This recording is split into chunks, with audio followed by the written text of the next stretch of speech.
नमस्कार विद्यार्थियों, good morning. आज हम अपने हिंदी पुनरावर्तन को लेकर उपस्थित हुए हैं। कक्षा 9वीं।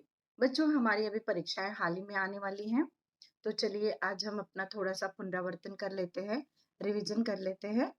तो सबसे पहले हमारे जो परीक्षा में आने वाले हैं पाठ्यक्रम हैं, 3 हैं। एक कविता है, एक पूरक पठन है और एक पाठ है। तो बच्चों, आज हम एक पाठ और कविता का पुनरावर्तन करेंगे। बच्चों, आपको याद होगी हमारी पहली कविता क्या है? हमारी पहली कविता है चांदनी रात और इसके कवि मैथिली शरण गुप्त। और याद आया हमारा दूसरा पाठ बिल्ली का बिलंगुड़ा और इसके लेखक राजेंद्र लाल हांडा।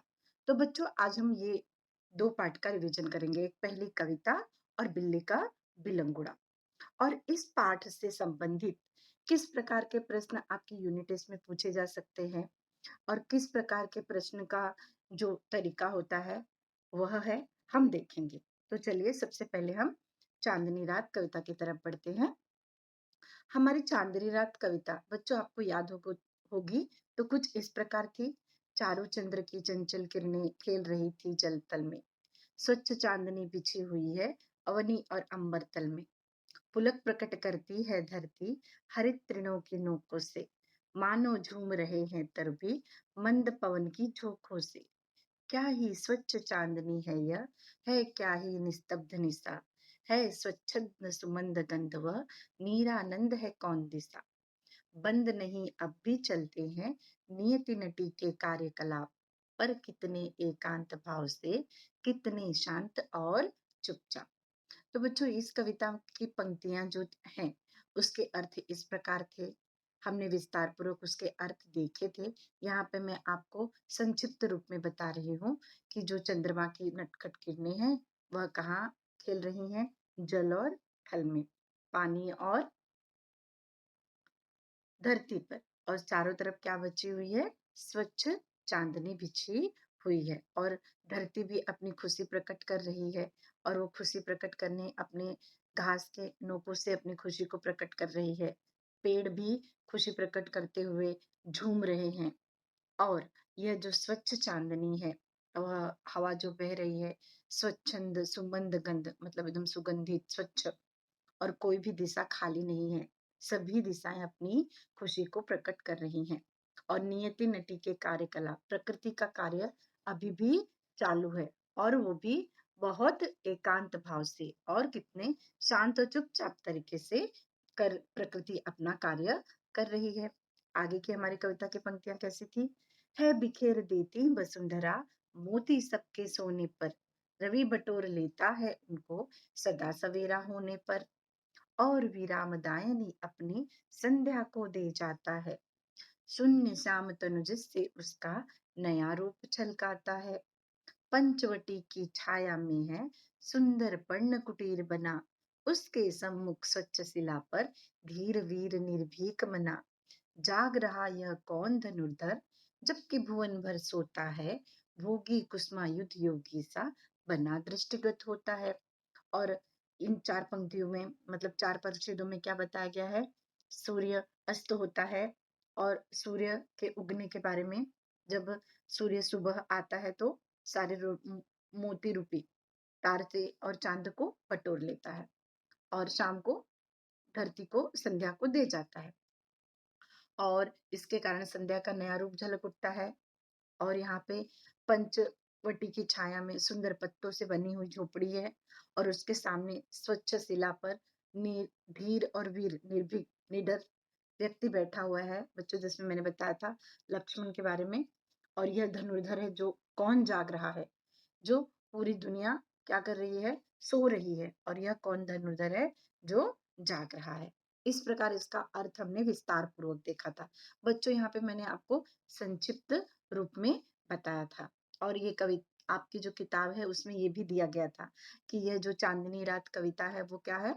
खंड काव्य है।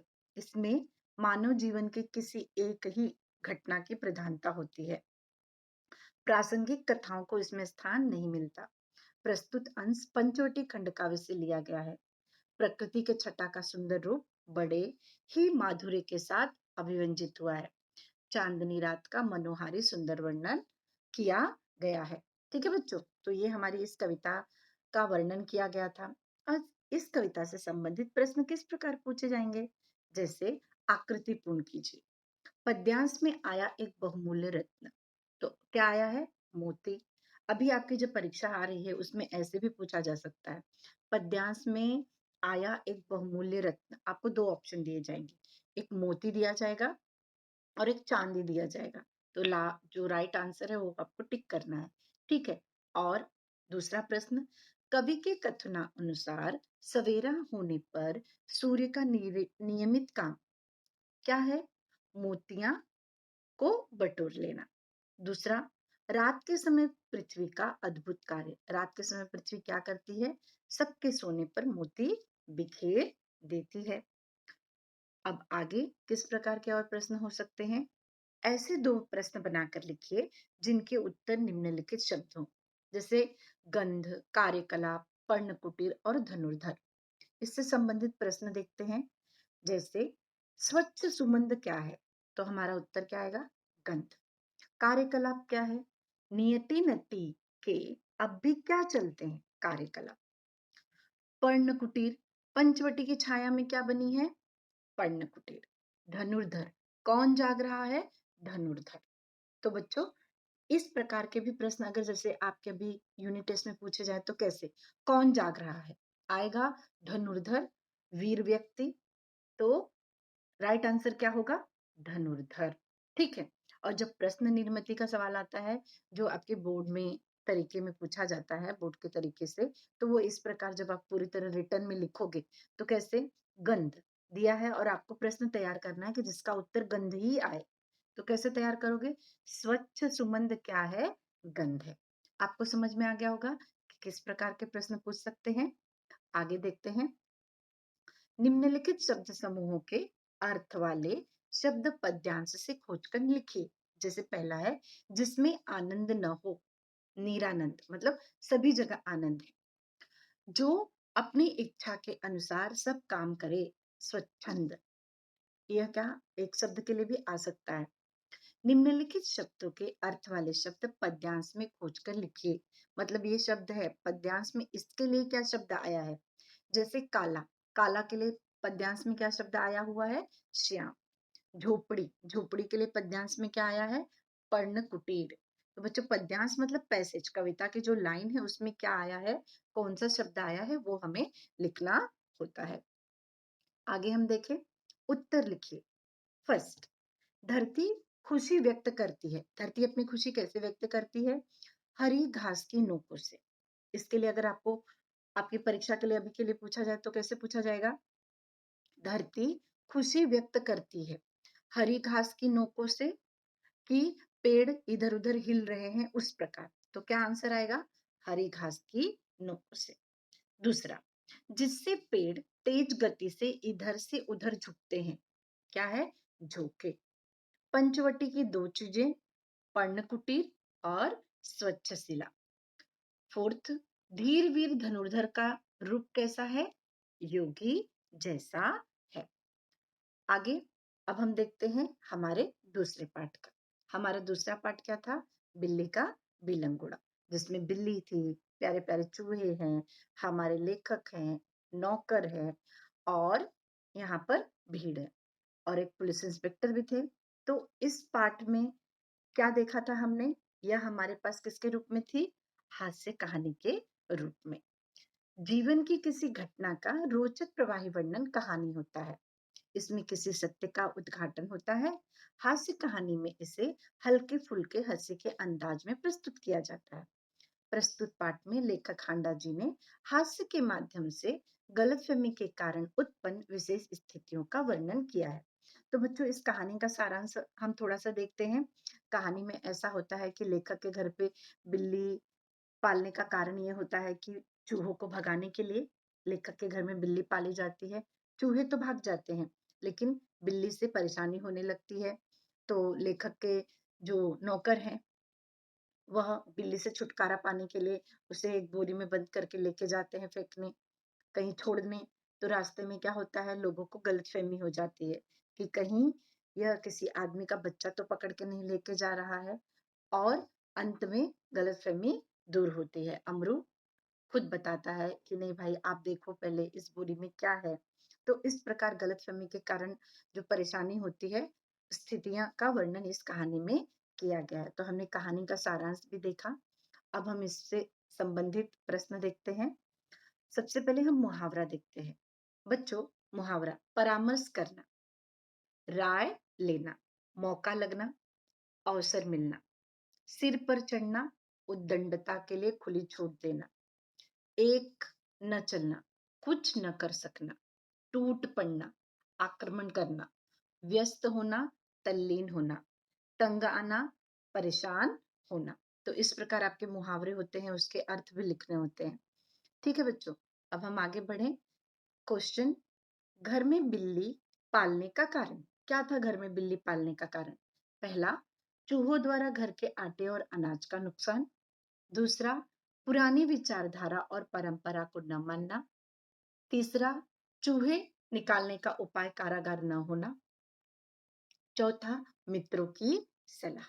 तो बिल्ली को पालने का क्या क्या कारण था, ये प्रश्न भी पूछा जा सकता है। आगे हम देखें, बिल्ली के रवैये में आया परिवर्तन। वह घर के सदस्य के आगे पीछे फिरने के बजाय रसोई के आसपास कोने में दुपक कर बैठ जाती थी। दूसरा, मौका मिलते ही मनचाही चीजें खा लेना। बिल्ली के रवैये में ये परिवर्तन आया था। आगे कैसा प्रश्न हो सकता है? घर के सदस्यों का बिल्ली के प्रति व्यवहार पहले और बाद में। क्या पूछा है? पहले और बाद में। खान, पहले पहले क्या होता था? जब बिल्ली आई थी, बच्चे कभी कभी रोटी देते, थाली का जूठन खिलाते। और बाद में बिल्ली को कोई नहीं पूछता था, तो चोरी से मनचाही चीजें वह खा लेती थी। पान में मतलब पीने वाली चीजें। पहले बच्चे कभी कभी दूध पिलाते, बाद में चोरी से दूध दही खाना। तो बिल्ली के प्रति व्यवहार बाद में और पहले, ये रहा प्रश्न। अब आगे, समानार्थी शब्द, प्रसन्न, खुश, कोशिश, प्रयत्न, दिन, दिवस, दफ्तर, कार्यालय, क्रोध, गुस्सा, हुक्म, आदेश, मुश्किल, कठिन, हवालात, जेल। तो इस प्रकार समानार्थी शब्द भी आपके हो सकते हैं। कभी कभी कहा जाता है कि परिच्छेद में से ढूंढ कर लिखिए। अब समझ कर लिखिए। अमरू के स्वभाव की विशेषता। अमरू के स्वभाव की विशेषता क्या थी? अल्पभाषी और मस्खरा। दूसरा प्रश्न, बच्चों का खेलना कूदना यहाँ बंद हो चुका था। कहाँ पे? पार्कों में और बाहर गलियों में। तीसरा, वातावरण में इसकी कमी न थी। किसकी? सनसनी और तनाव की कमी न थी। अब हमारा प्रश्न, एक शब्द में उत्तर। भीड़ ने अमरू पर यह चुराने का आरोप लगाया। बच्चा, यहाँ पे बच्चों क्वेश्चन आ सकता है। बच्चा, बिल्ली का बच्चा, आदमी का बच्चा। तो आप क्या लिखोगे? क्योंकि हमारे परिच्छेद में क्या है? बच्चा। तो भीड़ ने अमरू पर यह चुराने का आरोप लगाया। बच्चा। दूसरा, यहाँ से तो कई बच्चे उठाए जा चुके हैं। कहाँ से? देवनगर से। आपसे ये भी पूछा जाएगा, देवनगर, दिल्ली, आगरा, कहाँ से उठाए जा चुके थे? देवनगर से। तो राइट आंसर पे टिक करना है। ये यूटी में ऐसे इस प्रकार से प्रश्न पूछे जाएंगे, ऑब्जेक्टिव टाइप। लेकिन जब हम रिटर्न में लिखते हैं, तो लिखते वक्त ऑब्जेक्टिव टाइप्स नहीं पूछे जाते, तब हमें आंसर लिखना होता है। तीसरा, दरोगा ने बगल से यह निकाला। क्या निकाला? बेत या डंडा। तो आप लिखोगे बेत। ठीक है। फोर्थ, थानेदार ने इसकी पीठ पर बेत मारा। टांगे वाले की पीठ पर कि अमरू की पीठ पर? तो राइट आंसर क्या आएगा? टांगे वाले की पीठ पर। तो बच्चों, ये एक शब्द में उत्तर किस तरह से आपसे पूछा जा सकता है। ठीक है। अब हम आगे देखें। सही विधान चुनकर पूर्ण वाक्य फिर से लिखिए। जैसे पहला, लेखक समझा शायद अमरू किसी की कार से टकरा गया, साइकिल चुरा लाया या साइकिल से टकरा गया। लेखक ने क्या सोचा था कि उसे क्या समझ में आया? शायद अमरू किसी साइकिल से टकरा गया होगा। दूसरा, कुछ लोगों को शक हुआ, बोरी में बच्चा है, अमरू चोर है, बोरी में बिल्ली है। तो क्या कुछ लोगों ने क्या सोचा था? बोरी में बच्चा है। तो बच्चों, इस प्रकार के प्रश्न पूछे जा सकते हैं। जैसे मैंने विविध-विविध प्रकार के प्रश्न आपको बताए। बस आपको थोड़ी पढ़ाई कर लेनी है, पढ़ाई कर लिए, पाठ समझ में आ गया, तो आपको प्रश्न अक्सर परिच्छेद आपको दिया रहता है, उन परिच्छेदों में से ही आपको अपने प्रश्न ढूँढने होते हैं। तो बच्चों आज हमने पाठ पहला और पाठ दूसरा मतलब पाठ पहला कविता और पाठ दूसरा बिल्ली का बुलंगड़ा, इसका हमने पुनरावर्तन देखा और आगे वाले पाठ का पुनरावर्तन और व्याकरण हम अगले कालांश में देखेंगे। उम्मीद है आपको यह पुनरावर्तन समझ में आया होगा। नेक्स्ट कालांश में मिलेंगे। धन्यवाद।